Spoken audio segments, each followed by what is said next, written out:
Μα μου είπες ότι φεύγεις και δεν το θυμάμαι. Όχι. Στο λέω τώρα.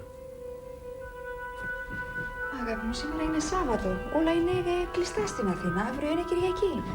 Ελένη... Σταμάτα πια αυτό το Ελένη και Ελένη. Κάτι παθαίνω. Από χτες αυτό το τροπάρι.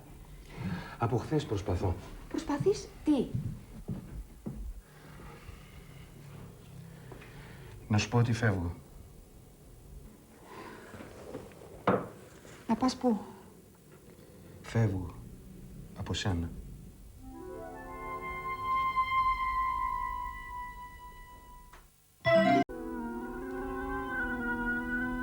Από μένα?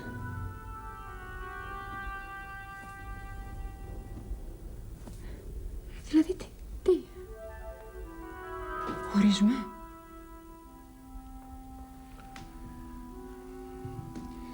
Το μαγαζί το έγραψε στο όνομά σου. Πούλα το ή δούλεψέ το. Γιατί έκανα κάτι που σε πλήγωσε? Οι λογαριασμοί όλοι έχουν μεταφερθεί σε σένα και το παιδί. Μα γιατί, Σύφη μου? Τι έκανα? Έφταξα σε κάτι. Σε παρακαλώ, μίλα μου. Μην με κοιτάς έτσι. Πες μου, σε παρακαλώ. Δικαιούμαι να μάθω, δεν δικαιούμαι? Όχι. Υπάρχει άλλη? Μα σε παρακαλώ, Σύφη, δεν χωρίζουν οι άνθρωποι σήμερα για έναν έρωτα. Δεν χαλάνε τα σπίτια τους, έτσι δεν είναι? Είμαστε... Τα ξέρουμε πια αυτά.